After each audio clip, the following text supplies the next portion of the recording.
जय हिंद दोस्तों। Global affairs आप सभी का स्वागत है और मैं स्वाभिमान। भारत और पाकिस्तान के बीच अब सीज़ फायर है, शांति का माहौल है, दोनों देश डिस्कलेट कर रहे हैं। लेकिन इस सीज़ फायर को लेकर अलग अलग सोच हैं, विचार हैं, कुछ इसके अगेंस्ट हैं, कुछ इसके फेवर में हैं। लार्जली इन इंडिया आम जनता को ये पसंद नहीं आया, लेकिन कुछ ऐसे इससे हिडन एस्पेक्ट है जो कि ये बताते हैं कि ये सीज़ फायर शायद होना चाहिए था। देखिए, ये बात हम सभी जानते हैं कि भारत ने स्विफ्टली अटैक किया था ऑन पाकिस्तान, और उसके बाद जब पाकिस्तान ने ड्रोन्स भेजे, उसके बाद जब भारत ने पाकिस्तान के अलग अलग बेसिस पर शहरों पर अटैक किया, खासकर नूर खान एयरवेज, रफ़ीकी एयरवेज, मुरीद, चकलाला एक्सेट्रा, तो इसके बाद पाकिस्तान बैकफुट पर था। उसे समझ नहीं आ रहा था कि कैसे इंडियन एयरफोर्स और इंडियन एयरफोर्स के एसेट्स डीपली पेनिट्रेट कर रहे हैं विद इन पाकिस्तान, और वो कैसे इसको हैंडल करेगा।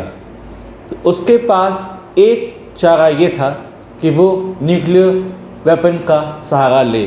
जी हाँ, बीच में से खबर भी आई थी कि पीएम ऑफ पाकिस्तान ने कन्वेंट किया है the meeting on nuclear command facility. बाद में कहा गया कि ऐसी कोई मीटिंग नहीं होने वाली है। ये बातें अमेरिका तक पहुंची।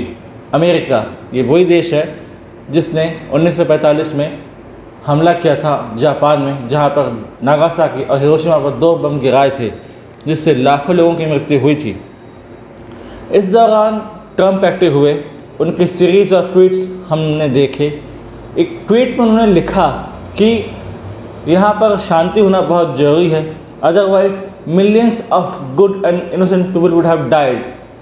अगर रीडिंग बिटवीन द लाइन्स पढ़ें और समझें कि वो क्या कहना चाहते हैं, तो वो इंडिकेट कर रहे थे एक पॉसिबल न्यूक्लियर कॉन्फ्लिक्ट की। पाकिस्तान न्यूक्लियर आर्म्ड है, इंडिया न्यूक्लियर आर्म्ड है। पाकिस्तान के पास खोने के लिए कुछ नहीं है, क्योंकि एक कंगाल देश है जो कि उधारी के पैसे से लड़ना जानता है, उधारी के पैसे से जीना जानता है। लेकिन भारत चौथी बड़ी अर्थव्यवस्था है, जिसे दूसरे और फिर टॉप पर पहुंचना है, जिसे अपना मार्केट बढ़ाना है, जिसे अपना इन्फ्लुएंस बड़ा करना है, जिसे एशिया के साथ अक्रॉस द ग्लोब अपना स्टैचर और बड़ा करना है।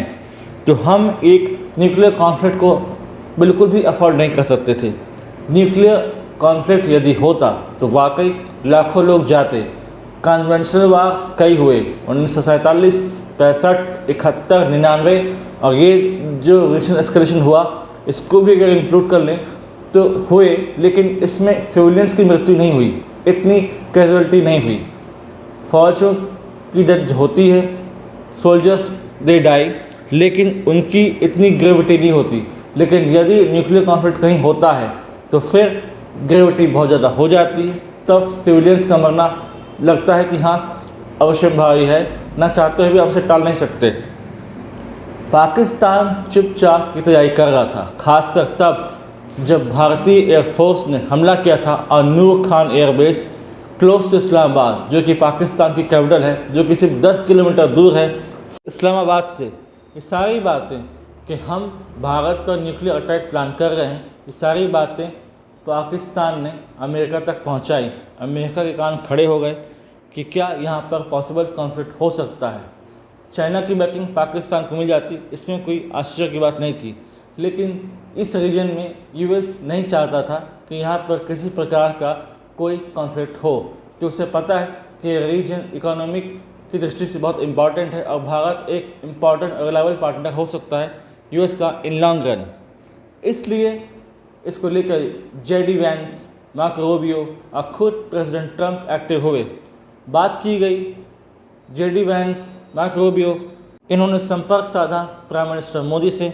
उन्हें कहा कि देखिए, बहुत प्रबल संभावना है कि पाकिस्तान न्यूक्लियर अटैक कर सकता है आप पर, तो आप इसके रिपरकशन समझ लीजिए। एक न्यूज़ ये भी आई थी कि इन पाकिस्तान अफ़गानिस्तान बॉर्डर पर अर्थक्वेक आया है, भूकंप आया है।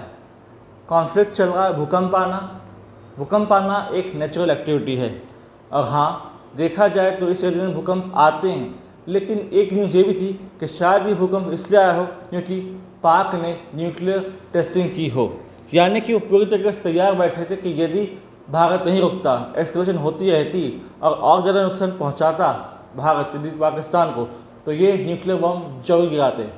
जब ऑपरेशन सिंदूर में 9 साइट्स पर हमले हुए तो उसमें कई 100 आतंकवादी मारे गए, ये हम सब ने देखा। उसके बाद फर्दर एस्केलेशन के दौरान भारत ने कई शहरों पर लगातार बमबारी की, बीट लाहौर, कराची, पेशावर, इस्लामाबाद, रावलपिंडी, कोई शहर उनका बड़ा शहर बचा था नहीं। तो हर कोई शहर उनका डिफेंसलेस था, अंडर राडार ऑफ इंडिया था, यानी कि वहाँ पर खुद आम जनता उन्हें देख रही थी और उनका वीडियो बन रही थी, उसकी फिल्मिंग कर रही थी। और पाकिस्तान के नेताओं को ये पता था कि यदि वो कुछ नहीं करेंगे तो अपने होम में इंटरनली वो अलग थलग पड़ जाएंगे। बलूचिस्तान के फाइटर्स अपना काम कर रहे थे, लगातार बलूचिस्तान से हमले की खबरें आ रही थी कि इतनी चौकियाँ तबाह कर दी बलूच फाइटर्स ने, यहाँ पर पाक फ़ौज भाग गई है। तो ऐसे न्यूज़ डिमोरलाइज कर रही थी पाक आर्मी को भी। और विद इन पाक आर्मी एक प्रकार से एक गुट बना हुआ था जो प्रो गवर्नमेंट था और एंटी गवर्नमेंट था, यानी कि वहाँ भी एक संघर्ष चल रहा था, क्योंकि वहाँ पर एक व्यक्ति जिसे नेगलेक्ट करके किसी और व्यक्ति को बनाया गया आर्मी चीफ, तो वो दुखी था, वो भी रिवेंज चाहता था। तो इसलिए ये सारी घटनाक्रम हुई।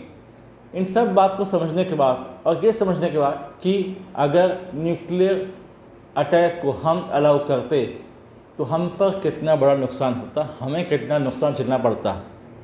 पाकिस्तान एक इररेस्पॉन्सिबल देश है, इकोनॉमी इसकी बर्बाद है, IMF लोन्स पर ये चलता है, हर बार ये भिखमंगे की तरह IMF पहुंच जाता है और उसे कुछ ना कुछ पैसा मिल जाता है। लेकिन भारत ये अफोर्ड नहीं कर सकता था कि अपनी इकोनॉमी बर्बाद कर दे। भारत ने अंडर ऑपरेशन सिंदूर इतना कुछ नुकसान पहुंचा दिया है पाकिस्तान को कि अपने टेरर इंफ्रास्ट्रक्चर को खड़ा करने के बारे में पाकिस्तान 10 बार सोचेगा। कई आतंकी मारे गए हैं, आतंकी लॉन्च पैड्स तबाह किए गए हैं, तो उनसे पता चला है कि उन्हें भी डर है कि दोबारा ऐसा करना कितना घातक होगा। और फिर इस अटैक के दौरान ब्रह्मोस क्रूज मिसाइल का इस्तेमाल हुआ था और आप सभी जानते हैं कि ब्रह्मोस की लीथल कैपेसिटी कितनी घातक है और ये किस हद तक अटैक करती है और कैसे ये पूरे एरिया को पूरी तरीके से बर्बाद कर देती है। तो जो इंडियन एयरफोर्स का एग्रेसिव पोस्चर था, इंडियन आर्म फोर्सेस का एग्रेसिव पोस्चर था, उनका नेचर था, इसे देखकर पाकिस्तान डरा और उनके पास सिर्फ न्यूक्लियर अटैक के अलावा और कोई रास्ता था नहीं, जिसके बारे में उन्होंने US को बताया, चाइना को बताया। इसीलिए US एक्टिव हुआ और एक दिन में जहां लग रहा था कि शायद एस्केलेशन और बढ़ेगा, शाम तक खबर आने लगी कि दोनों देश के DGMOs बात कर रहे हैं, they are talking to each other और शायद डीएस्केलेशन होने वाला है और शाम होते होते सीज फायर हो गया। हाँ, 3 घंटे बाद ऐसी खबरें आई कि दोबारा से ड्रोन्स देखे गए हैं इन इंडियन सिटीज़, लेकिन 1 घंटे बाद वो भी शांत हो गए। उसके बाद मिनिस्ट्री ऑफ एक्सटर्नल अफेयर्स का बयान आया कि पाकिस्तान संयम बरते और सीज फायर का पूर्णतः पालन करे। आने वाले समय में ऐसा लग रहा है कि पाकिस्तान अंडर प्रेशर है, वहाँ पर पॉलिटिकल प्रेशर है, वहाँ पर मिलिट्री प्रेशर है। तो वहाँ पर बहुत सारे पॉलिटिकल आप उठापटक देखेंगे, मिलिट्री उठापटक आप देखेंगे विद इन पाकिस्तान, क्योंकि वो अपने बैकफुट पर है।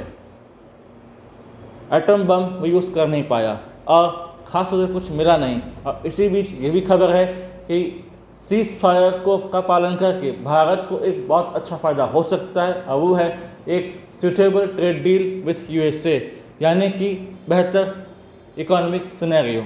हाल ही में इंडिया और UK का ट्रेड डील कंक्लूड हुआ है।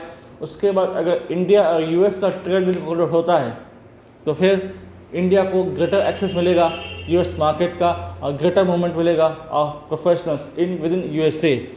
और ट्रम्प एक बिजनेसमैन है, उन्हें बिजनेस से मतलब है, इसलिए वो कतई नहीं चाहते थे कि यहाँ पर एस्केलेशन हो, इसलिए उन्होंने इस बारे में काम किया।